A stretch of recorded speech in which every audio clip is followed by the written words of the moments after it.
নমস্কার, শুভ সকাল সবাইকে। কেমন আছো সবাই? মায়াস লাইফস্টাইল আর একটা নতুন ব্লগে তোমাদের সবাইকে স্বাগত জানাই।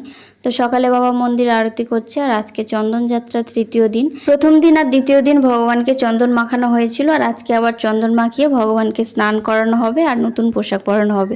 তো আজকের ব্লগটা চন্দন যাত্রা উপলক্ষেই বাড়িতে কিভাবে ভগবানের চন্দন যাত্রা পালন করা হয় সেটাই তোমাদের সাথে শেয়ার করব। তো ভিডিওটা দেখতে থাকো, আশা করছি তোমাদের ভালো লাগবে। তো এখন বাবা আরতি করছে আর আরতির পর বাল্যভোগ দেওয়া হবে, তো তারপর ভগবানের স্নান করানো হবে। তো যেহেতু স্নান করাতে অনেকটাই সময় লেগে যাবে, তো এই জন্য সকালের বাল্যভোগটা দিয়ে দেওয়া হবে, তারপরে স্নান করানো হবে। তো এই যে বাবা বাল্যভোগ দিচ্ছে আর সকালে করে শুকনো প্রসাদ দেওয়া হয়, মুড়ি নিমকি এইসব জাতীয়। তো ভোগ দেওয়ার পর এখন বাবা প্রণাম করছে, তো ওই জন্য দেখা যাচ্ছে না। আর ভগবানের নিবেদনের পর গুরুদেব আর সমস্ত দেবদেবীর উদ্দেশ্যে ভোগ ঘুরিয়ে দেবে। তো যতবারই ভোগ দেওয়া হয় গুরুদেবের উদ্দেশ্যে ভোগ ঘুরিয়ে দিতে হয়। তো ভোগ নিবেদনের পর বাবা নিচে চলে এসেছে আর এখন ডাব পাড়া হচ্ছে ভগবানের স্নানের জন্য। ডাবের জল দিয়ে স্নান করানো হবে। তো এই যে আমার একটা দাদা পেড়ে দিচ্ছে আর এটা আমার জ্যাঠাদের গাছ। তো আমাদের কাছেও ডাব হয়েছে, তো কিছুদিন আগে হয়েছে, ওই জন্য নারকেল হয়ে গেছে। তো মন্দিরে আসার পর বাবা ভোগটা তুলে নিয়েছে, সকালের বাল্য ভোগটা। আর এখন এই যে ডাবটা কেটে আর জলটা ঢেলে নিচ্ছে স্নান করানোর জন্য। তো তারপর এই যে ডাবের জলের সাথে দই দিচ্ছে। তো দইটা আগের দিন আনা হয়েছে, তো জলটা আগে তৈরি করে রেখে দিচ্ছে। তো তারপর ভগবানকে সিংহাসন থেকে নামানো হবে স্নান করানোর জন্য। তো বাবা বললো একটু শঙ্খ বাজাতে নামানোর সময়।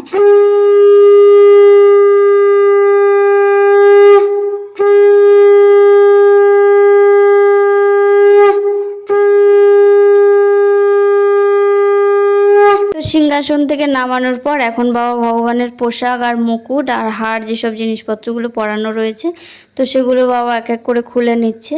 আর আমি এই যে চলে এসেছি চন্দন বাটতে। তো চন্দনটা বাটা হয়নি, তো চন্দনটা আমি বেটে নিচ্ছি আর ওটা দিলাম গঙ্গা জল। তো গঙ্গা জল দিয়ে চন্দনটা বেটে নিচ্ছি। তো অনেকটাই বাটতে হবে যেহেতু ভগবান আর রাধারানী দুজনকেই মাখাতে হবে। তো চন্দনটা আমি বেটে নিচ্ছি। তো তারপরে তো এখন আমি চন্দনটা তুলে নিচ্ছি আর এটা হচ্ছে শ্বেত চন্দন, লাল চন্দন নয়। তো শ্বেত চন্দনই ভগবানকে মাখাতে হয়। তো তারপরে এই যে আমি মন্দিরে চলে এসেছি আর এই যে বাবা ভগবানের এই যে সর্ব অঙ্গে চন্দন মাখিয়ে দিচ্ছে। তো প্রথমে এই যে গায়ে হাতে দিচ্ছে আর তারপরে চরণে দেবে, মুখেও দেবে, সব মানে সর্ব অঙ্গেই দিতে হয়।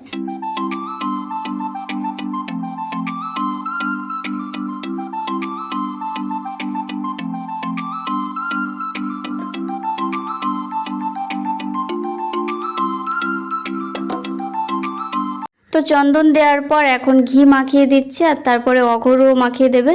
তো এই কটা মাখানোর পর একবার স্নান করিয়ে পরিষ্কার করে দেওয়া হবে। তো তারপরে ওই ডাবের জল আর যেটা তৈরি করে রাখা হয়েছে ডাবের জল আর দই দিয়ে তো ওটা স্নান করাবে। তো তারপরে এই যে অঘরু মাখিয়ে দিচ্ছে, তো এটাকে অঘরুই বলে, ভগবানের স্নানের সময় দেওয়া হয় বা এমনিও মাখানো হয়। তো ওগুলো মাখানোর পর এখন গঙ্গা জল দিয়ে স্নান করিয়ে দিচ্ছে। আর দুদিন আগে থেকেই চন্দন মাখানো ছিল, তো এই যে ওই কাপড়টা দিয়ে পরিষ্কার করে দিচ্ছে। তো সর্ব অঙ্গ ওইভাবে পরিষ্কার করে দেবে। তো তারপর যে জলটা তৈরি করা আছে ডাবের জল আর দই দিয়ে, তো ওটা দিয়ে আবার স্নান করানো হবে। তো ভগবানের স্নান করানো জলটা প্রসাদ হিসাবে খেতে হয়, তো ওই জন্য আগে এই ঘি আর চন্দন মাখানো এটা ভালো করে ধুয়ে পরিষ্কার করে নেওয়া হচ্ছে। তো ভগবানের স্নানের পর এখন রাধারানীরও সিংহাসন থেকে নামিয়ে নিয়েছে আর তারপরে যেগুলো পরানো রয়েছে হার তারপরে ওই যে মুকুট সেগুলো বাবা খুলে রাখছে। এখনো ভগবানের ওই জল দিয়ে স্নান করানো হয়নি। তো রাধারানীরও একইভাবে ঘি চন্দন মাখিয়ে স্নান করিয়ে দিয়ে একবার তারপর একসাথে ওই জল দিয়ে স্নান করানো হবে।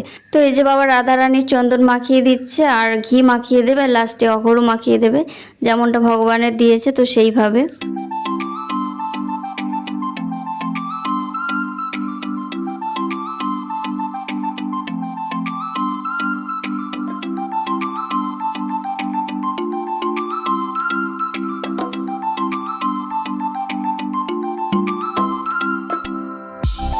তো এই যে অঘরু মাখিয়ে দিচ্ছি আর তারপরে স্নান করিয়ে পরিষ্কার করে দিয়ে তারপরে ওই জলটা দিয়ে স্নান করিয়ে দেবে আর তারপরে নতুন পোশাক পরানো হবে। বাবার এখন স্নান করাতে কিছুটা দেরি রয়েছে, তো পোশাকটা আমি পরাবো। তো তারপর আমি চলে এসেছি রান্নাঘরে রান্নার জন্য, যেহেতু তাড়াতাড়ি ভোগ দিতে হবে তো একটু কাজ এগিয়ে দিচ্ছি। তো মা এদিকে পোস্তটা বেটে নিয়েছে আর আমি এদিকে কাজু বাদামটা বেটে দিলাম। তো আজকে রান্না হচ্ছে পটল পোস্ত। তো মা এদিকে রান্না বসিয়ে দিয়েছে, সবজিগুলো আমি সকালে কেটে দিয়েছি। তো এই যে পটলটা ভাজার পর পোস্তটা দিয়ে দিয়েছে। তো আরও কিছু রান্না রয়েছে তো সেগুলো মা করে নিচ্ছে আর তারপর আমি মন্দিরে চলে এসেছি।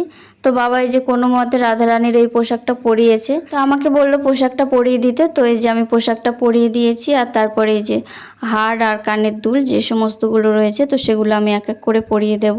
এই পোশাকগুলো বাড়িতেই বানানো হয়েছে, তো আমার একটা দাদা টেলারের কাজ জানে, তো ওকে দিয়ে বানিয়েছি। তো আগের ব্লগে তোমরা দেখতে পারো কেউ যদি দেখতে চাও। তো তারপরে এই যে আমি হারটারগুলো পরিয়ে দিচ্ছি, হার তারপরে মাথার চুল আর ওই যে মুকুট টুকুরগুলো রয়েছে সেগুলো আমি পরিয়ে দিচ্ছি। তো আমি যেহেতু পোশাকটা পরাচ্ছিলাম, তো ওই যে কেটে কেটে পরানোর পর তারপর ভিডিওটা করতে হচ্ছে। তো তারপরে যে চুলটাও পরিয়ে দিয়েছি আর মুকুটটাও পরিয়ে দিয়েছি। তো এই যে পরানোর পর আমি আবার সবটা ঠিক করে দিচ্ছি। আসলে রাধারানীর বিগ্রহটা তো একটু ছোট মতো, তো ওই জন্য সবটা পারফেক্টভাবে হচ্ছে কিনা আমি বুঝতে পারছি না। তো এই যে দেখো কানেরটাও পরিয়ে দেবো, আর ছোট কানের তো তবুও মনে হচ্ছে যেন মুখের থেকে কতটা বড়। তো আবারও আমি ঠিক করে দিচ্ছি চুল টুলগুলো। তো আমার মনে হচ্ছে যেন যে পারফেক্টভাবে হচ্ছে না। তো এই যে যতটা পারছি তো সেইভাবে, আসলে এক হাত দিয়ে আমি তো ধরো ভিডিওটা করছি, তো এই জন্য আর কি যতটা পারছি সেইভাবে মানে, তো যাতে সবটা ঠিকঠাক হয় তো সেটাই ভালো লাগে দেখতে, তো সেটাই চেষ্টা করছি।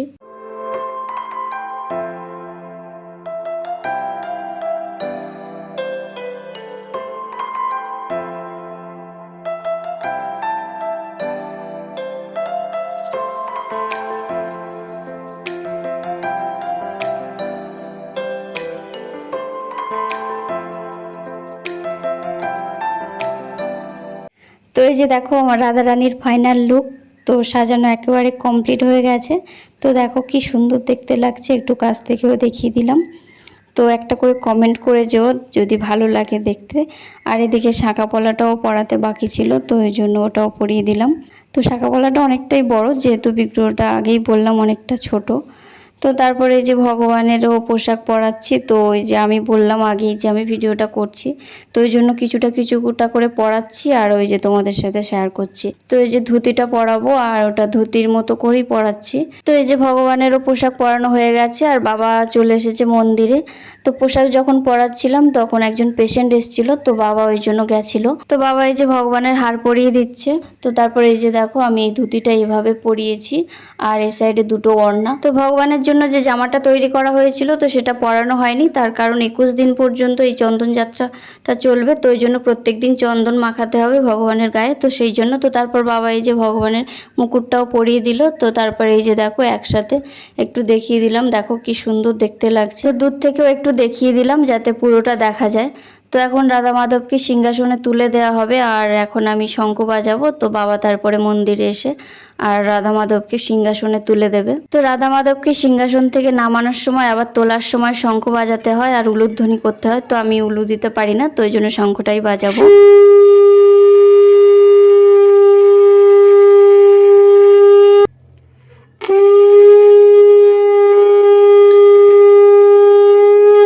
তো এই যে রাধা মাধবকে সিংহাসনে তুলে দেওয়া হয়েছে, তো সিংহাসন থেকেও আর একটু দেখিয়ে দিলাম একসাথে। তো তারপরে এখন বাবা ভগবানকে ভোগ নিবেদন করছে। তো ভগবানের ভোগ নিবেদনের পর কিছুক্ষণ রেখে তারপর গুরুদেবের উদ্দেশ্যে ভোগ ঘুরিয়ে দেবে। তো এই যে বাবা তুলসী পাতা অর্পণ করে দিচ্ছে ভোগেতে, আর অন্যের সাথে যেগুলো দেয়া হয়েছে তো তাতেও তুলসী পাতা দিয়ে দিচ্ছে। আর এখন ভগবানের ধূপ আর প্রদীপ জ্বালিয়ে দিয়েছে।